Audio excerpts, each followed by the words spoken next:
got so much motherfucking design on right now. Bring it down, bring it back, make it clap. I got 3 old guys, I'm the block with it. Bitches on my line, and you know. Assalamualaikum warahmatullahi wabarakatuh. Saya Nur Isma Fifah, NIM 0274255161, mata kuliah Akuntansi Keuangan Lanjutan 1. Saya akan menjelaskan materi bab 3, yaitu tentang konsolidasi dengan akuisisi pada nilai tercatat, karakteristik konsolidasian dengan akuisisi pada nilai tercatat, ekuitas. Yang pertama, prosedur konsolidasi. Konsolidasi laporan keuangan merupakan proses menggabungkan 2 atau lebih laporan keuangan yang dimiliki oleh 2 atau lebih entitas sehingga menjadi sebuah laporan keuangan utuh dan menyeluruh yang mencerminkan semua hasil operasional, arus kas, dan posisi keuangan entitas-entitas tersebut seluruhnya. Baik laporan keuangan konsolidasian maupun laporan keuangan terpisah harus mengikuti prinsip-prinsip akuntansi yang diterima secara umum atau standar akuntansi keuangan SAK. Menurut PSAK 65, prosedur laporan keuangan konsolidasian adalah yang pertama, menggabungkan aset, liabilitas, ekuitas, penghasilan, beban, dan arus kas sejenis dari entitas induk dengan entitas anaknya. Yang kedua, mengeliminasikan jumlah tercatat dari investasi entitas induk pada setiap entitas anak dan bagian entitas induk pada ekuitas setiap entitas anak. Yang ketiga, mengeliminasikan secara penuh aset dan liabilitas, ekuitas, penghasilan, beban, dan arus kas dalam intra kelompok usaha terkait dengan transaksi antara entitas dalam kelompok usaha. Yang kedua, jurnal eliminasi. Jurnal eliminasi digunakan untuk menyesuaikan saldo pada setiap akun yang terdapat pada setiap entitas yang akan dikonsolidasikan sehingga mencerminkan saldo yang seharusnya ketika seluruh entitas yang dikonsolidasikan dianggap sebagai sebuah entitas tunggal. Tidak seperti jurnal umum atau jurnal penyesuaian yang muncul pada siklus akuntansi suatu entitas. Jurnal eliminasi ini hanya digunakan pada saat proses konsolidasi dan tidak mempengaruhi pencatatan yang dilakukan pada masing-masing entitas secara terpisah. Jurnal eliminasi dibutuhkan karena proses konsolidasi tidak dapat serta-merta hanya menjumlahkan seluruh saldo yang dimiliki masing-masing entitas tersebut terpisah. Hal ini dikarenakan biasanya setiap entitas terpisah memiliki perlakuan yang sama terhadap setiap transaksi, baik yang dilakukan dengan pihak berelasi maupun pihak tidak berelasi, walaupun dapat saja entitas tersebut memisahkan akun yang digunakan ataupun pencatatan yang dilakukan. Jurnal eliminasi digunakan sebagai alat bantu proses konsolidasian dengan menghapuskan berbagai nilai dari transaksi yang dilakukan dengan pihak konsolidasian sehingga saldo konsolidasian hanya mencerminkan transaksi dengan pihak eksternal. Jurnal eliminasi hanya dibuat dan diperuntukkan ketika proses penyiapan laporan konsolidasian sehingga tidak mempengaruhi pencatatan setiap entitas secara terpisah serta tidak dibawa dari periode ke periode berikutnya. Berikutnya, akuisisi dengan kepemilikan punya. Konsolidasi sesaat setelah akuisisi seluruh kepemilikan entitas anak, PSAK 65 menyatakan bahwa entitas induk mengkonsolidasikan entitas anak dari tanggal diperolehnya pengendalian sampai tanggal hilangnya pengendalian entitas induk atas entitas anak tersebut. Pada bagian ini akan dibahas proses konsolidasi sesaat setelah akuisisi atas seluruh kepemilikan entitas anak. Sebagai contoh, kita akan menggunakan PT Nusantara yang melakukan akuisisi atas seluruh saham yang dimiliki PT Andalas pada 1 Januari 2020. Pada contoh pertama ini, PT Nusantara membeli seluruh saham PT Andalas seharga 1.200.000.000. Pada saat dilakukan akuisisi, diketahui pula bahwa nilai wajar dari aset dan habilitas PT Andalas adalah sama dengan nilai tercatatnya seperti yang ditampilkan pada gambar 3.1. Nilai tercatat dan sama dengan PT Andalas adalah 1.200.000.000 sehingga nilai investasi yang dikeluarkan oleh PT Nusantara sama dengan nilai tercatat dari seluruh saham diperoleh. Sehingga gambaran transaksi akuisisi PT Nusantara terhadap PT Andalas ditunjukkan pada skema berikut.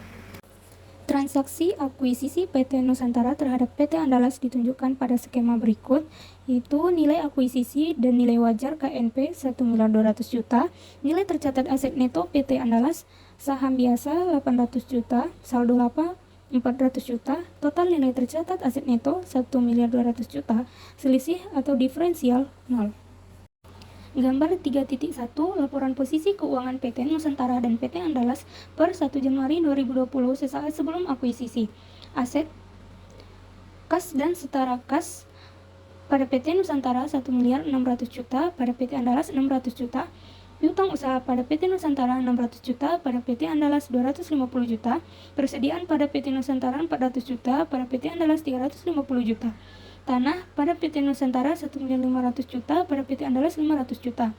Bangunan dan peralatan pada PT Nusantara 3 miliar, pada PT Andalas 400 juta. Akumulasi penyusutan pada PT Nusantara 500 juta, pada PT Andalas 100 juta. Merek dagang pada PT Nusantara 400 juta. Total aset pada PT Nusantara 7 miliar, pada PT Andalas 2 miliar. Liabilitas dan ekuitas. Utang usaha pada PT Nusantara 1 miliar, pada PT Andalas 300 juta. Utang obligasi pada PT Nusantara 1 miliar 500 juta, pada PT Andalas 500 juta. Saham biasa pada PT Nusantara 3 miliar, pada PT Andalas 800 juta. Saldo laba pada PT Nusantara 1 miliar 500 juta, pada PT Andalas 400 juta. Total liabilitas dan ekuitas pada PT Nusantara 7 miliar, pada PT Andalas 2 miliar. Gambar 3.2. Laporan posisi keuangan PT Nusantara dan PT Andalas setelah akuisisi. Aset, kas dan setara kas pada PT Nusantara 400 juta, pada PT Andalas 600 juta. Piutang usaha pada PT Nusantara 600 juta, pada PT Andalas 250 juta. Persediaan pada PT Nusantara 400 juta, pada PT Andalas 350 juta. Tanah pada PT Nusantara 1.500.000 juta, pada PT Andalas 500 juta. Bangunan dan peralatan pada PT Nusantara 3 miliar, pada PT Andalas 400 juta. Akumulasi penyusutan pada PT Nusantara 500 juta, pada PT Andalas 100 juta. Merek dagang pada PT Nusantara 400 juta. Investasi pada PT Andalas pada PT Nusantara 1 miliar 200 juta. Total aset pada PT Nusantara 7 miliar, pada PT Andalas 2 miliar.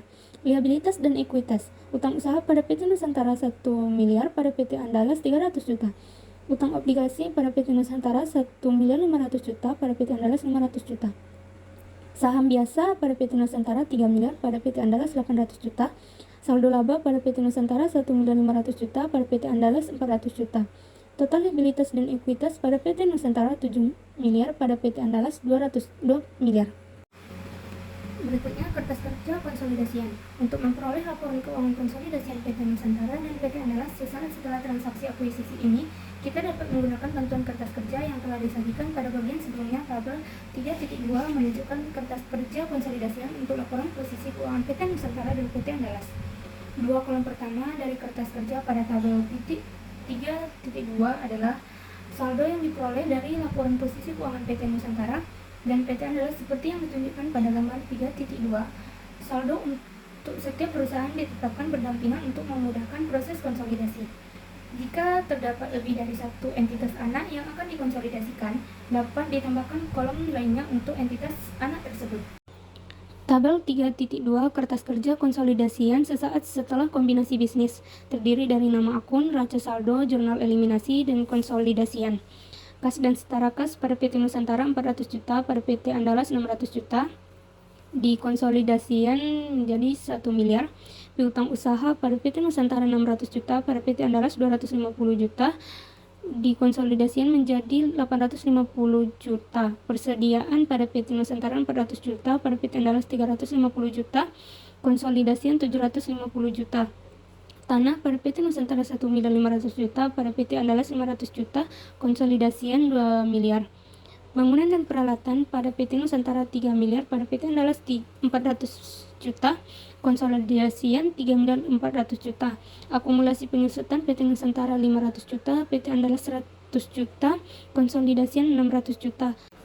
Merek dagang PT Nusantara 400 juta, konsolidasian 400 juta. Investasi pada PT Andalas PT Nusantara 1 miliar 200 juta diletakkan di kredit jurnal eliminasi, konsolidasian 0. Total aset PT Nusantara 7 miliar, PT Andalas 2 miliar. Konsolidasian 7 miliar 800 juta. Utang usaha PT Nusantara 1 miliar, PT Andalas 300 juta. Konsolidasian 1 miliar 300 juta. Utang obligasi PT Nusantara 1 miliar 500 juta, PT Andalas 500 juta. Konsolidasian 2 miliar. Saham biasa PT Nusantara 3 miliar, PT Andalas 800 juta. Konsolidasian diletakkan di debit jurnal eliminasi 800 juta, konsolidasian 3 miliar.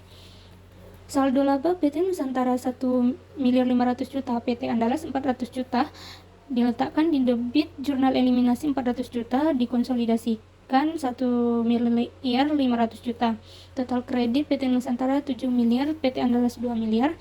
Di jurnal eliminasi debit 1.200.000.000 juta, di kredit 1.200.000.000 juta, dikonsolidasikan 7.800.000.000 juta. Jurnal eliminasi berdasarkan kertas kerja yang disajikan pada tabel 3.2, satu-satunya jurnal eliminasi yang diperlukan untuk menghapus akun investasi pada PT Andalas dan menghapus akun-akun ekuitas anak ditunjukkan pada jurnal 2E berikut. Saham biasa PT Andalas 800 juta, saldo laba 400 juta, pada investasi pada PT Andalas 1.200.000 juta. Gambar 3.3 laporan posisi keuangan konsolidasian. PT Nusantara dan entitas anak. Laporan posisi keuangan konsolidasian per 1 Januari 2020. Aset, kas dan setara kas 1 miliar, piutang usaha 850 juta, persediaan 750 juta, tanah 2 miliar, bangunan dan peralatan 3.400.000 juta, akumulasi penyusutan 600 juta, dikurang menjadi 2.800.000 juta, merek dagang 400 juta, total aset 7.800.000. Liabilitas, utang usaha 1.800.000, utang aplikasi 2 miliar, ekuitas saham biasa 3 miliar, saldo laba 1.500.000 juta, total liabilitas dan ekuitas 7.800.000 juta. Konsolidasi pada periode setelah terjadinya akuisisi. Kombinasi bisnis melalui pengakuisisian saham salah satu perusahaan oleh perusahaan lain memperkenalkan setiap perusahaan yang terlibat dalam proses akuisisi untuk tetap berdiri secara badan hukum dan melanjutkan aktivitas operasional seperti biasa setelah terjadinya akuisisi. Hal ini berbeda dengan kombinasi bisnis melalui peleburan usaha yang mungkin menyebabkan salah satu atau seluruh entitas yang terlibat dibubarkan secara hukum. Laporan laba rugi konsolidasian. Konsep pertama yang akan dijelaskan dalam bagian ini adalah laporan laba rugi konsolidasian dan laba neto atau laba bersih konsolidasian. Menghitung laba atau rugi neto konsolidasian pada prinsipnya sama dengan menghitung laba rugi neto entitas individu, yaitu selisih antara seluruh pendapat dan seluruh beban. Namun, dalam menyiapkan laba rugi neto konsolidasian, hanya pendapatan dan beban dari entitas individu yang diperbolehkan dari transaksi dengan pihak non-afiliasi saja yang akan disajikan dalam laporan laba rugi konsolidasian. Konsep kunci hanya pendapatan dan beban yang diperoleh dari transaksi dengan pihak non-afiliasi saja yang disajikan dalam laporan laba rugi konsolidasian secara lebih spesifik. Perhitungan laba atau rugi neto konsolidasian dilakukan dengan menjumlahkan bagian laba atas entitas anak ditambahkan dengan porsi kepemilikan entitas induk atas laba entitas anak dan disesuaikan dengan segala penghapusan diferensial atau penurunan nilai goodwill. Laporan perubahan saldo laba konsolidasian. Konsep lain yang perlu diperhatikan adalah penghitungan dan penyajian saldo laba konsolidasian. Sama halnya dengan saldo laba pada laporan keuangan entitas individu. Saldo laba konsolidasian merupakan bagian laba yang tidak didistribusikan kepada pemilik entitas. Dalam hal kombinasi bisnis adalah pemegang saham entitas induk. Saldo laba konsolidasian diperoleh dengan menjumlahkan saldo laba pada awal periode ditambah atau dikurangi dengan laba atau rugi neto konsolidasian serta dikurangi dengan dividen konsolidasian.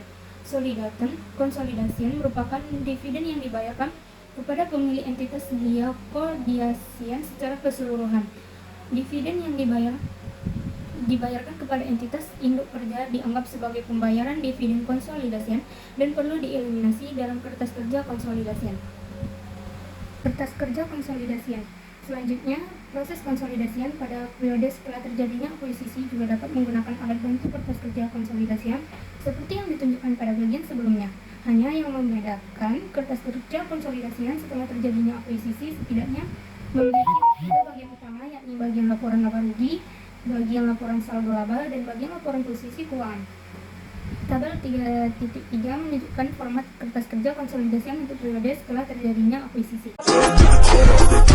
Bitches on the block,